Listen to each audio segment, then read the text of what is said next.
Je pense que c'est une manière très particulière de nommer l'institution. Parler de communauté, ce n'est pas simplement un groupe humain autour d'un projet commun. Ce n'est pas un groupe qui a une action commune.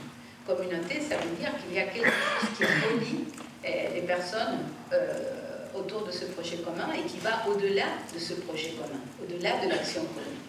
Donc, parce que communauté, vous voyez, ça renvoie à l'idée de communion.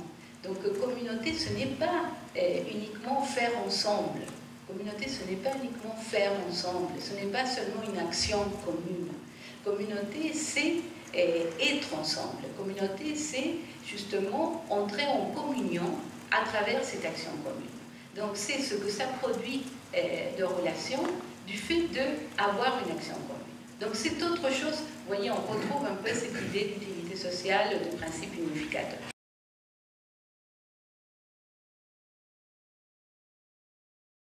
Et vous voyez, c'est en lien aussi avec ce que je disais de l'institution. Et l'unité, le problème de l'unité, c'est qu'elle peut devenir uniformité. Mais justement, l'unité est entre d'un côté l'uniformité et de l'autre côté l'éclatement. Voilà, si on fait trop de place à la différence, chacun fait ce qu'il veut, et soit on est dans le conflit, soit voilà, il n'y a plus de projet commun. Et donc c'est ça le problème de l'unité. Ça ne veut pas dire que le commun doit s'imposer sur les différences.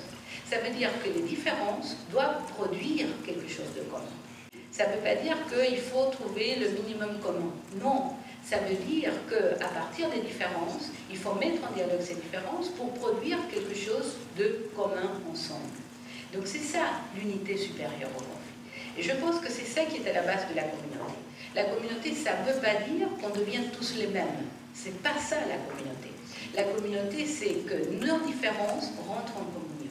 C'est-à-dire qu'il y a quelque chose qui circule entre nous, chacun de nous, membres de ce groupe commun, mais étant chacun différent.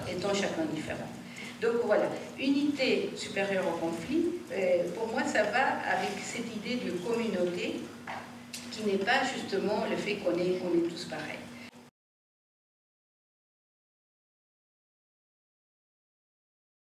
Penser une communauté éducative, ça veut dire de penser, oui, comme je disais, des relations de communion, c'est-à-dire des relations d'alliance, où le principe de base, c'est la confiance plus que la méfiance. Alors encore une fois, dire ça, c'est très facile. On parle nous tous de confiance. Et la confiance, ce n'est pas quelque chose qui se décrète, c'est quelque chose qui se construit. Et donc, quel est le chemin, quels sont les moyens qu'on se donne pour construire une relation de confiance? Le contrat dit quelque chose sur les relations à l'intérieur d'une institution, une manière particulière de penser la relation, où on va avant tout voir les droits et les devoirs. Vous voyez, quand on dit contrat, on va voir les droits et les devoirs de chaque partie. Il y a deux parties qui ont un intérêt commun, on peut dire, et donc on va voir les droits et les devoirs. Et le contrat, c'est une manière excellente je dirais, ne pas se faire avoir par l'autre. C'est ça, le contrat, c'est une manière de se protéger des risques que l'autre peut me faire encourir. Le contrat est fondé, donc, avant tout, sur la méfiance. Donc, le contrat est magnifique, parce que le contrat permet de protéger le plus faible. Le contrat, c'est une manière, quand on fait des relations, de protéger le plus faible. Mais le problème, pour moi, c'est justement de dire, est-ce que le seul type de relation qu'on peut avoir les uns et les autres à l'intérieur d'une institution ou dans l'économie, c'est une relation contractuelle.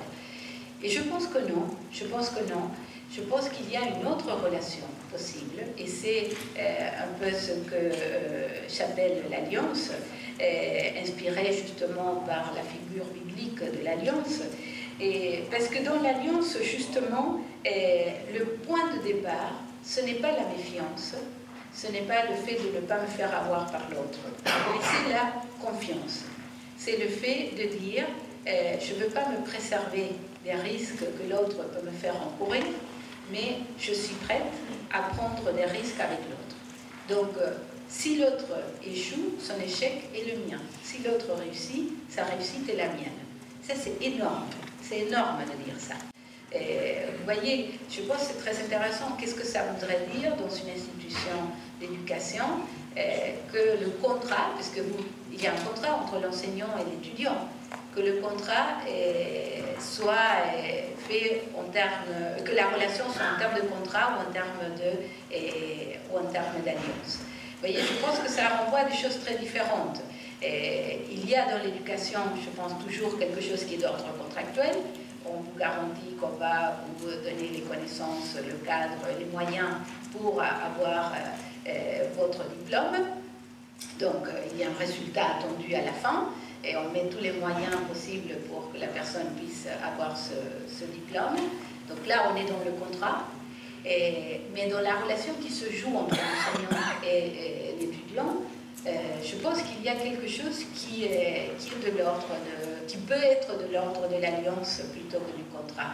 Et en ce sens que, justement, là, l'enseignant doit un peu sortir un peu de sa puissance et accepter qu'il va être peut-être aussi déplacé par l'étudiant et que donc il y a des choses, justement, où ils vont prendre des risques ensemble.